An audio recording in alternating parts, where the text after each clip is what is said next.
Hello दोस्तों, मैं विक्रम कुमार और आप देख रहे हैं जय भीम लाइव।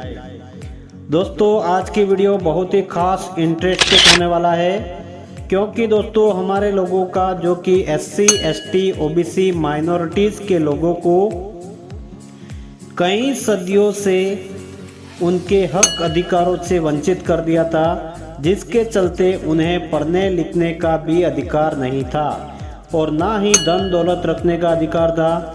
इसी के चलते दोस्तों हमारा जो हकीकत का पुराना इतिहास था उसके साथ भी छेड़छाड़ किया गया और बहुत से ऐसे इतिहास है जिसे मिटा ही दिया गया।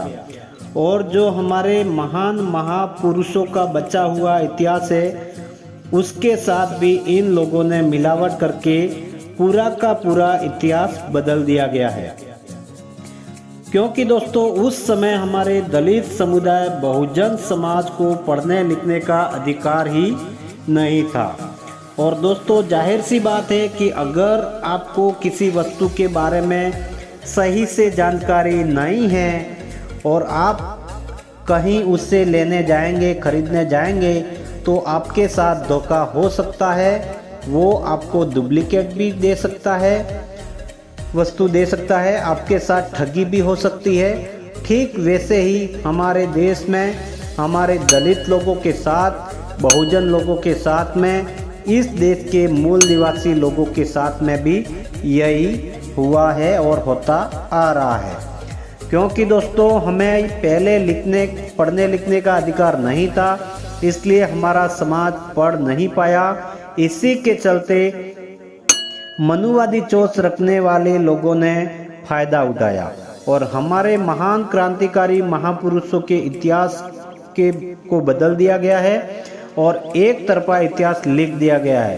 क्योंकि दोस्तों उस समय उनके सामने कोई सवाल और जवाब करने वाला नहीं था, इसलिए इन्होंने मन चाहा अपने मन गढ़ंत इतिहास लिख दिए गए और दोस्तों अपने फायदे के लिए। और दोस्तों जब हमारे देश में अंग्रेजी हुकूमत का शासन आया और हमारे महान महापुरुषों को पढ़ने लिखने का थोड़ा बहुत अधिकार मिला, जिसके चलते बहुत कठिन परेशानियों के बाद हमारे महान महापुरुषों की बदौलत हमें शिक्षा मिल पाई। और दोस्तों हमारे लोगों को पढ़ने के बाद धीरे धीरे मालूम हुआ कि हमारे बाप दादाओं का और हमारे पूर्वजों का, हमारे महापुरुषों का इतिहास ही गलत लिखा गया है। तो दोस्तों अब सवाल जवाब तो होना ही था, क्योंकि हम कैसे हमारे महान क्रांतिकारी बहुजन महापुरुषों के संघर्ष को व्यर्थ जाने दें। उन्हीं की वजह से आज हम अच्छे से कपड़े पहन रहे हैं, अच्छा खाना पीना कर रहे हैं, अच्छे से रहना कर रहे हैं। सब कुछ उन्हीं की देन है, हमारे महापुरुषों की देन है, उन्हीं का दिया हुआ अधिकार है। ठीक वैसा ही दोस्तों आज हम बात करने वाले हैं इसी वीडियो के अंदर हमारे महान महापुरुष बाबा रामदेव जी के बारे में। तो दोस्तों वीडियो शुरू करने से पहले हमारी एक छोटी सी आपसे रिक्वेस्ट है, अगर आप हमारे जय भीम लाइव चैनल पर पहली बार आए हैं तो प्लीज़ चैनल को सब्सक्राइब जरूर करना, क्योंकि दोस्तों आपके सब्सक्राइब करने से हमारा मनोबल बढ़ता है, हमें काम करने की ऊर्जा मिलती है।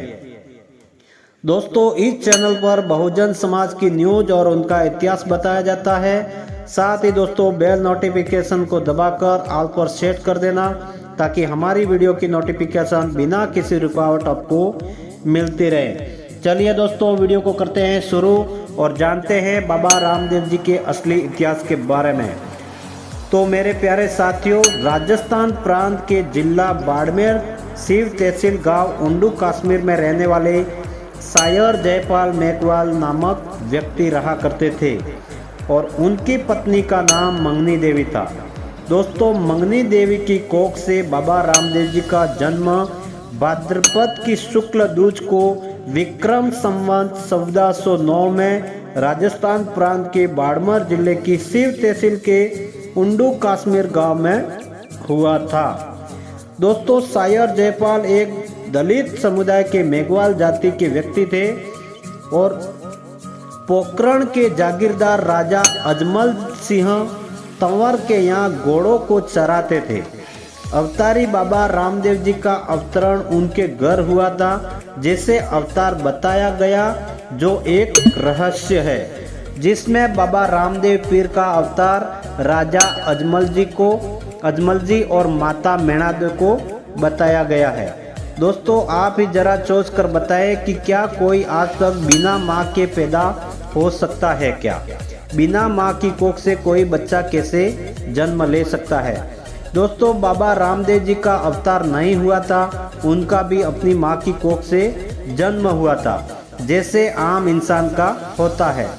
जो प्रसिद्ध इतिहासकार रामचंद्र सकथला ने अवतारवाद के शिकार लोक क्रांतिकारी महामानव बाबा रामसा पीर नामक कृतियों में लिखा है। क्या लिखा है दोस्तों, आप भी जान लीजिए। सायर सुत मंगनी राशिया जेरी ग्लोरी बारी बरकम, आवेदन कियो सुत अजमल जी ने, सायर ने बलिहारी, मेघ रिका संग तवर वंसरा, बाग जागिया बारी, दुनिया जाने रामदेव जी ने, अजमल घर अवतारी। दोस्तों, इस रहस्य से सबसे पहले पर्दा उठाया जोधपुर के सबसे खतरनाक पद्येश्वरी स्वामी राम प्रकाश जी आचार्य ने अपनी पुस्तक रामदेव गप्प पुराण और दूसरी पुस्तक ढोल में पोल, यह दोनों अपनी पुस्तकों में किया। और दोस्तों, जिस बाबा रामदेव जी का जन्म सायर मेघवंशी के घर माता मंगनी की कोख से बताया गया है, वो प्रसिद्ध पुस्तक डायरी लेखिका डॉक्टर कुसुम मेघवाल ने अपनी पुस्तक मेघवाल बाबा रामदेव वर्ष 2006 में एक शोध ग्रंथ रामदेव पीर एक प्रासंगिकता में प्रकाशित हुआ, जिसमें यह बात समान थी कि सायर मेघवाल और माता मंगनी बाबा रामदेव जी के असली हकीकत में माता पिता थे तथा राजस्थान के बाड़मेर जिले शिव तहसील गांव उंडू कश्मीर के रहने वाले थे। बाबा रामदेव का सायर मेघवाल के घर जन्म हुआ था और रामदेव जी एक क्रांतिकारी महापुरुष थे जो कि जातिवाद और छुआछूत के खिलाफ थे। तो साथियों, बाबा रामदेव जी मेघवाल थे। अब दोस्तों, हम आपको बताते हैं सायर जयपाल मेघवाल की वंशावली के बारे में। उनकी आज तक की पीढ़ी दर पीढ़ी के नाम इस प्रकार हैं। जाम्बा जयपाल से चन्हल जी का पुत्र बिघड़ जी से भोजराज जी के यहाँ दोस्तों 2 पुत्र हुए। उनका नाम था, पहला पुत्र था सायर जी और दूसरा पुत्र था अड़सी जी। सायर जी के पुत्र रामदेव जी थे, जिनको ठाकुर अजमल जी के आदेशानुसार सायर जी ने अपने पुत्र रामदेव को बीरम के पालने में सुलाया था, जिन्हें लोग अजमल घर अवतारी के रूप में जानते हैं। और दोस्तों, दूसरे भाई अड़सी जी की 2 संतानें थी, पहली डालीबाई और दूसरा पुत्र मुंजा जी।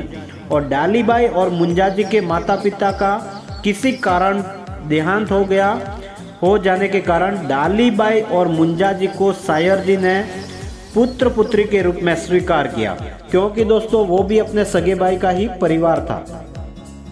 सायर जी ने ही उनका पालन पोषण किया और डालीबाई ने सायर जी के सानिध्य में ही भक्ति साधना की थी और रामदेव जी से पूर्व 1 दिन पहले समाधि ले ली थी, जिसकी समाधि पर भाई मुंजा जी के परिवार वंशज पीढ़ी दर पीढ़ी सेवा करते आए हैं अभी तक। उनके जिनके टिकायत परिवार की वंशावली निम्न अनुसार है।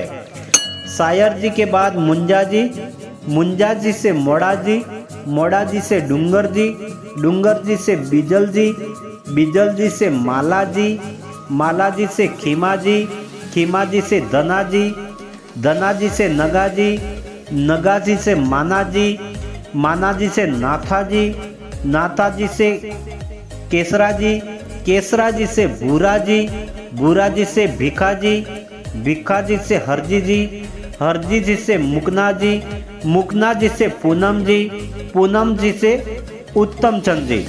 और दोस्तों, वर्तमान में उत्तम चंद जी का परिवार अभी भी टिकायत है। और दोस्तों, स्वामी जी ने स्पष्ट कहा था बाबा रामदेव जी मेघवाल थे। इसके बाद दोस्तों, बाबा रामदेव पीर के जन्म संबंधित मामला राजस्थान उच्च न्यायालय में गया और जहां से फैसला मेघवाल समुदाय के पक्ष में हुआ कि बाबा रामदेव जी मेघवाल हैं और वे शायर मेघवाल के पुत्र हैं। तो दोस्तों, क्या यह जानकारी आपको पहले से थी क्या? और दोस्तों, हमारी आज की यह वीडियो आपको कैसी लगी कमेंट में ज़रूर बताएं। वीडियो अच्छी लगी हो तो वीडियो को एक लाइक करें, चैनल को सब्सक्राइब करें। मिलते हैं नए वीडियो के साथ में, तब तक के लिए जय भीम, नमो बुद्धाय, धन्यवाद।